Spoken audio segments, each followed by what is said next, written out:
So I was in high school from 1990 to 1997 when there was this kid named Bill, and he was a huge Buffalo Bills fan. And he was like, the Buffalo Bills are going to win the Super Bowl this year. And I was like, no, they're not, because they suck so bad. Well, surprisingly, the Buffalo Bills actually made it to the Super Bowl, and he said, ha, I told you they were going to win. And I said, no, they don't, because they fucking suck. And guess what? The Buffalo Bills lost that Super Bowl. And I laughed so hard in Bill's stupid, ugly face. And then sophomore year comes around, and the Buffalo Bills get to another Super Bowl. And Bill said, this is going to be the year they win. I said, no, you don't. Root for the Cowboys. They don't suck ass like your team does. And the BBs, for short, Buffalo Bills, lost the Super Bowl again. I laughed even harder in Bill's ugly face. And then junior year comes around, and Buffalo Bill is just going, I just know we're going to win the Super Bowl this year. And I said, no, they not.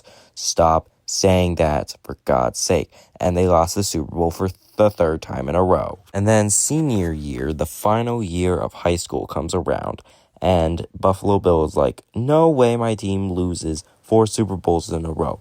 And I said, yeah, they will, because they suck so fucking bad. And just guess what happened? They lost. Then the whole school was laughing in Bill's face. That's when he finally snapped and said, you know what? I'm gonna kill fat women and wear their fucking skin. And then he ran out of the school crying and somewhat evil laughing. And I said, yeah, your team fucking sucks.